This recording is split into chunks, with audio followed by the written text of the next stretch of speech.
On an overcast Saturday in April of 1984, inside a drafty auction barn outside Lindsborg, Kansas, Walter Hale raised his hand.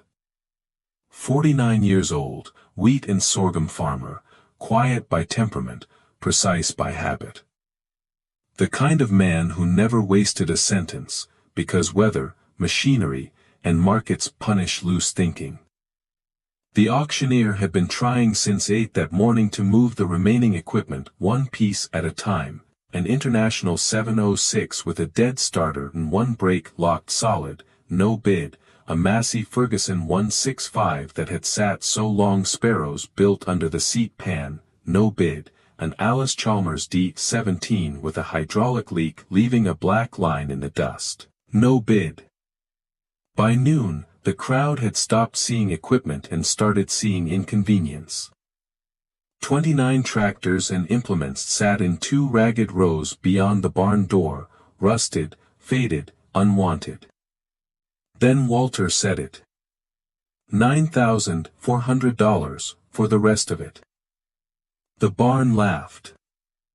Not cruelly, not at first, just the reflexive laughter of men who knew salvage prices, towing headaches, part scarcity, and thought they knew a mistake when they saw one. The loudest laugh came from Dean Holloway. Dean owned Holloway Farm Systems out on Highway 81, biggest dealership in McPherson County. White hat, pressed western shirt, boots clean enough to reflect light, he turned on the bench, looked straight at Walter, and said loud enough for half the room to hear, "Hope you've got another field to bury it in, Walt. That's not equipment, that's a cemetery." The auctioneer looked over his clipboard. "You're bidding 9.4 for every unit still unsold." Walter nodded once. "That's the bid." No one countered, no one even tried, then the hammer came down, sold, entire remaining lot to Walter Hale. That was the moment the county decided he had lost his mind. What nobody in that barn understood, was that Walter Hale had spent most of his life learning to hear value where other people heard noise. To understand why he raised his hand, you have to go back to a machine shed built in 1960 by his father, Amos Hale, on 220 acres west of Salina Creek. Amos never bought a new tractor in his life, not because he lacked ambition, but because he believed a man who financed a machine he did not understand was buying 2 problems at once. The real asset on the Hale place was not the land, it was the shop, concrete floor, cast iron stove, long bench on the east wall, drawer after drawer of tools collected the slow way, farm sales, trade favors, hand-me-downs, improvised steel, repaired ratchets, homemade pullers. Walter learned to gap points before he learned to drive on the road. By 12, he could tell fuel trouble from timing trouble by year.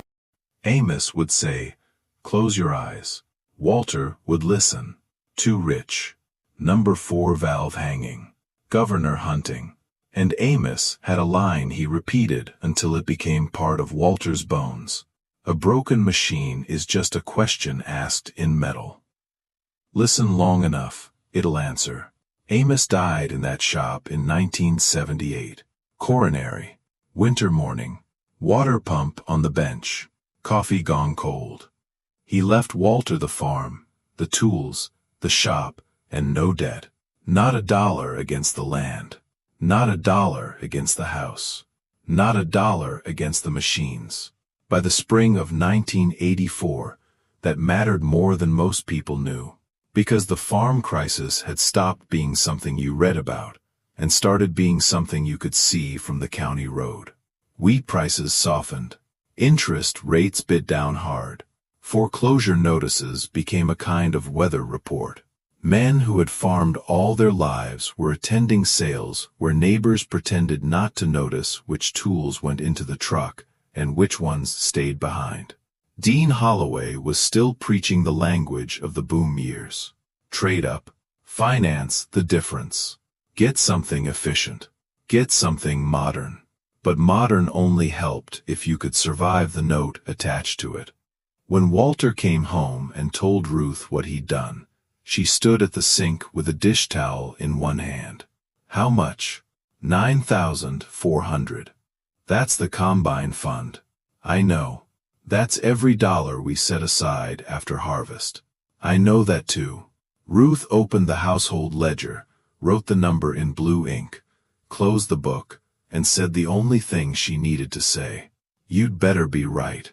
It took Walter and his son Levi 4 days to bring everything home. By the end of it, the yard behind the shop looked like an equipment graveyard organized by a man who still believed in resurrection. An International 806 with decent castings and a locked engine. A Massey that looked worse than it was. A D-17 that looked better than it was. 2 old Fords. A Minneapolis Moline. Implements with bent tongues, frozen bearings, missing shanks. Walter walked the rows with a flashlight the first night, not admiring them, listening. Sunday evening, after chores, he pulled the International 806 into the shop. Seized motor. Not catastrophic, just neglected long enough for rust, old fuel varnish, and stubbornness to turn into paralysis. Walter never rushed machines. Head off first. Penetrant into every fastener. Breaker bar pressure slow enough to persuade instead of break. 3 bolts snapped anyway. He drilled them. Chased the threads. Kept going. He soaked the cylinders with Amos's old mixture of ATF and diesel. Morning and night, he topped them off. By the 4th evening, 1 piston moved. By the 6th, all 6 were free. Somewhere in the middle of that rebuild, looking for a scraper in Amos's bench drawer, Walter found a notebook he had never seen before. Oil-stained cover, yellow pages. Amos Hale's handwriting inside. Dates, models, problems, solutions. And near the back, 1 sentence written larger than the rest. Don't count the hours. Count the debt you kept off somebody's back. Walter sat with that notebook in his hand longer than he meant to. Then he set it beside the carburetor and went back to work. 3 weeks later, the International started. Not beautifully, honestly. 2 turns, a cough, black smoke, then that deep, even idle only an old engine can make when it knows it has been given another chance. Walter put 1 hand on the hood and felt the vibration travel into his palm. And for a moment, the shop no longer belonged entirely to 1984. Amos was close enough. A week later, an old Chevrolet pickup rolled into the yard. The driver was Otis Braddock, 79, retired mechanic, the man half the county used to call when a machine quit at the worst possible time. Otis walked all 29 units in silence, tapped castings with a knuckle, checked steering play, inspected governor linkages, studied blocks and housings the way a country doctor studies a patient everyone else has already given up on. Then he came back to Walter. 8 of them, he said. Walter waited. 8 I'd put money on. Another 6 maybe. The rest are parts, practice, or prayer. Walter looked down the rows. 8 was more than he had let himself believe. Will you help? Otis snorted. Didn't drive out here for the scenery. The first real buyer arrived before the second machine was even finished. Miguel Navarro, 26, leased ground north of Fallon, thin, watchful, trying not to let hope make him careless. He stood at the edge of the rows and asked, "What are you going to do with all of them?" Walter wiped his hands on a rag and looked at him. Put them back to work. For who? For people the bank already quit on. That was the moment the whole project stopped being private stubbornness, and became something larger.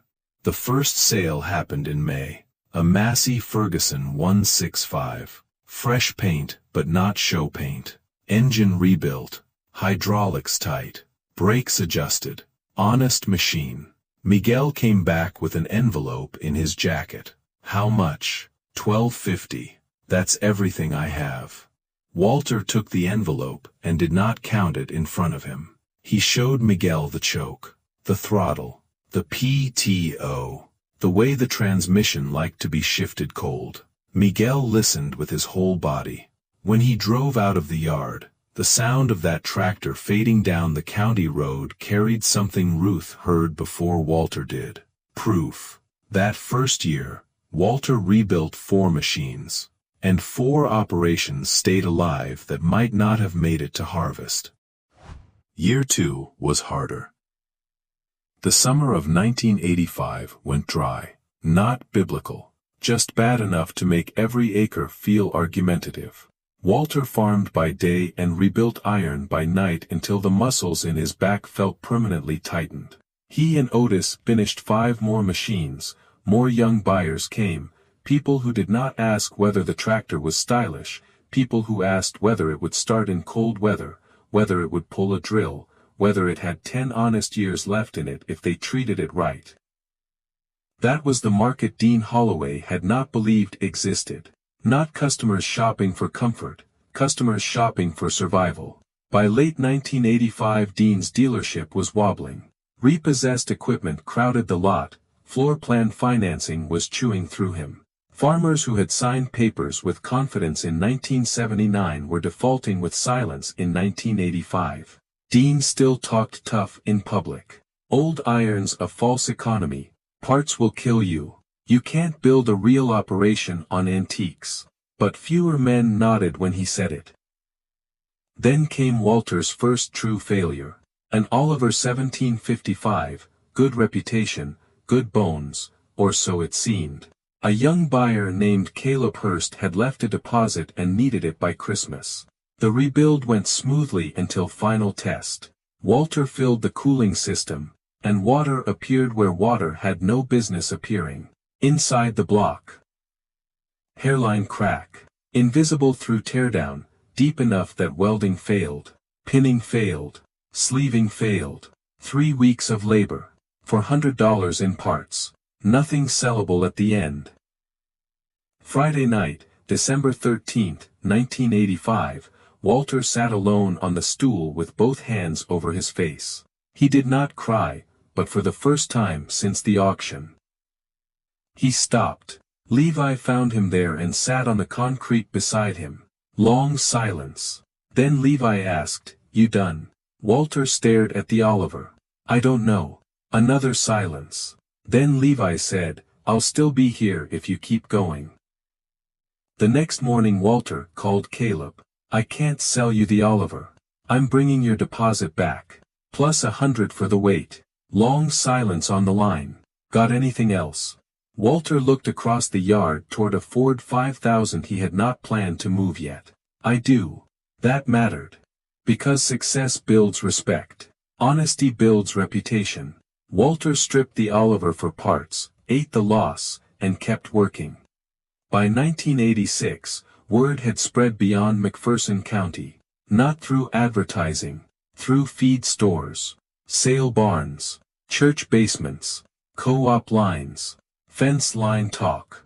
The old rural network that only recommends a man when failure would come back and embarrass the recommender personally. Quiet. Fair. Cheap enough. Tells the truth. Dean started driving past the Hale place. Not often. Not slow enough to be obvious. Just enough. He saw the rows getting shorter. Saw strange trucks in the yard. Saw lights in the shop after dark. One night his mother said something he could not shake. "Amos Hale fixed your father's baler for free in '57. We didn't have the money. He knew it." By the fall of 1987, Holloway Farm Systems was finished. The notice in the paper called it restructuring. Everybody knew what it meant. Liquidation. Friday morning, October 9th. Dean's lot was lined with machines he had spent his whole life believing represented progress. New cab tractors. Late model combines. Loaders with decals still bright on the arms. Price stickers that belonged to a world where grain prices, bank terms, and reality had not yet had their final argument. People came to watch more than buy. Dean was there. Hands in his jacket. face arranged into calm because pride was the last asset he still controlled. Then the sound came from the county road. Not the muted hum of a new diesel. An older note, sharper, mechanical, uninsulated, cast iron and timing and honesty. Heads turned. Walter Hale came up the entrance lane driving the International 706 he had kept for himself. Behind him, Levi backed a trailer carrying an Alice Chalmers and a Ford, both restored, both sold. Walter had not come to bid. He had come to deliver. Miguel Navarro was waiting near the edge of the lot. So was Caleb Hurst. So was Nora Keene, trying to hold together 70 rented acres after her husband's death. Walter drove in, parked, climbed down. Levi unloaded the tractors. No speech, no performance. Just keys passed from one set of rough hands to another. 3 rebuilt machines. 3 farmers. 1 parking lot full of shiny inventory nobody could afford. The comparison formed itself before anyone spoke it. Dean's lot held new equipment worth hundreds of thousands of dollars, and no customers who could carry it. Walter's trailer held old equipment bought cheap, repaired with time and knowledge, already paid for, already heading to fields by sundown. The lot went quiet. Not awkward quiet. Not waiting quiet. Recalculation quiet. Miguel started the International. Then Caleb started the Alice. Then Nora eased the Ford down the ramp with both hands on the wheel like she was touching her own future. The 3 tractors rolled past Holloway Farm Systems and onto the county road under their own power, while Dean stood 30 feet away and watched. That image stayed. Not because Walter gloated. He didn't even look at Dean. But because the county saw 2 business models side by side. One sold dependence wrapped in new paint. The other sold time, dignity, and one more season without asking a banker for permission to survive.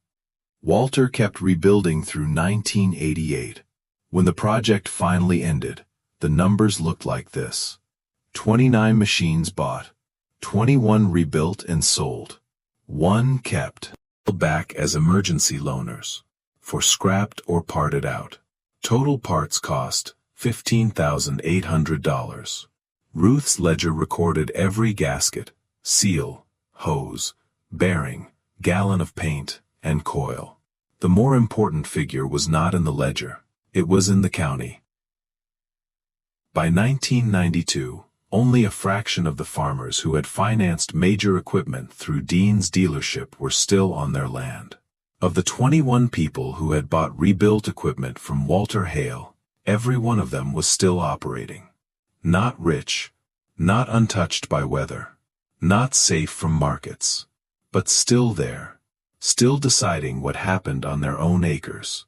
That was the math Dean Holloway carried with him to a feed store bench in the fall of 1992.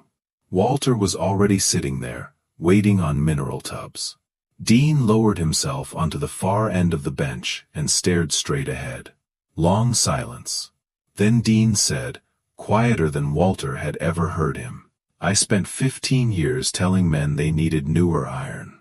Walter said nothing. Dean kept looking at the street. "I wrote loans that looked smart when wheat was high and money was cheap. Thought I was helping them stay ahead. 9 of them are still farming, Walt. 9. Then the question. How many of yours? Walter looked at him. All of them.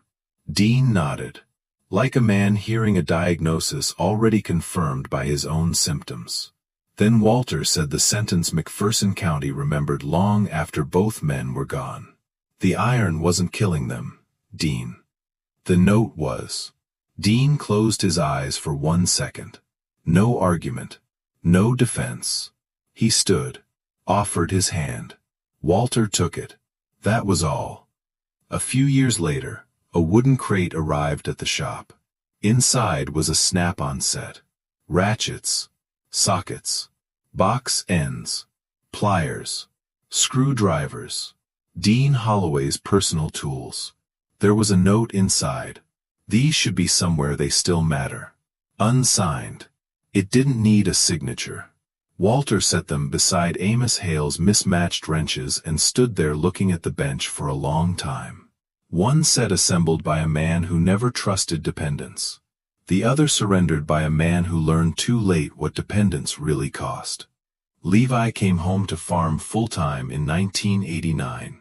In 2000, he opened the Hale shop on Saturday mornings. No tuition, no membership, no speeches. If a young farmer wanted timing, valves, compression, carburetors, charging faults, or hydraulic diagnostics, Levi taught it. On the wall above the bench he hung two things. Amos Hale's notebook, open to the line. Don't count the hours. Count the debt you kept off somebody's back. And Ruth Hale's framed inventory page. 29 machines. 21 sold. 21 families still operating. Kids started showing up who were too young to remember the worst of the crisis, but old enough to inherit its lessons. Among them was Miguel Navarro's son, Daniel, arriving in the same Massey 165 his father had bought in 1984. Same chassis, second coat of faded paint, same machine still making a living because someone once chose labor over financing. Walter Hale died on a March morning in 2004. He started the International before breakfast the way he always did, just to let it warm while he lit the stove in the shop. Ruth was in the kitchen. Levi was due later. Winter was almost over, but not quite. Walter struck the match, fed the stove, stood at the bench. Amos's tools were in place. Dean's tools were in place. The notebook lay open where Levi had left it after the last Saturday session. The International idled outside with that same even, confident note Walter had listened to for 20 years. He sat down on the stool. And somewhere inside that room where his father's voice had outlived his father, and his own hands had taught a county something it had not wanted to learn, Walter closed his eyes and did not open them again. Ruth found him there. The shop was warm. The stove was burning clean. The tractor outside was still running, unaware. She stood in the doorway a long time before stepping outside and turning the key. The silence that followed did not feel empty. It felt inhabited. Like every engine that had ever fired in that room had left a trace behind. At the funeral, the church filled with the people Walter had helped, without ever making a performance out of helping. Miguel Navarro was there. Nora Keene was there. Caleb Hurst was there. Families whose operations had stayed alive long enough to become inheritance instead of warning, sat in those pews, because Walter Hale had once looked at dead iron and seen time instead of trash. Dean Holloway sat in the back, older now, smaller somehow, working hands at last. After the service, he took Levi's hand and held it a second longer than etiquette required. He was right, Dean said. That may have been the most honest sentence he ever spoke. The Hale shop still stands. The floor still holds the same oil stain near center where the International sat through its first teardown. The bench still holds Amos's notebook and Dean's tools. Levi kept the Saturday sessions going. Then Daniel Navarro started helping. Then boys who became men brought sons of their own. And the lesson kept surviving because it was never really about tractors. Today the lock looks different. Manufacturers use software instead of paper notes. Diagnostic codes instead of loan officers. Firmware locks instead of polished salesmen. But the principle is the same. Dependency is profitable for the people selling it. Independence is not. Walter Hale never built a movement. He never wrote a book. He never gave a speech. He bought 29 machines people laughed at, brought 21 back to work, and kept 21 families in the fight long enough to hand something forward. For most of the county, the lesson arrived too late. For the ones who learned it in time, it sounded like an engine catching after a long silence. The thing everyone called worthless had never really been worthless. The expensive part was never the tractor. It was the permission slip attached to it.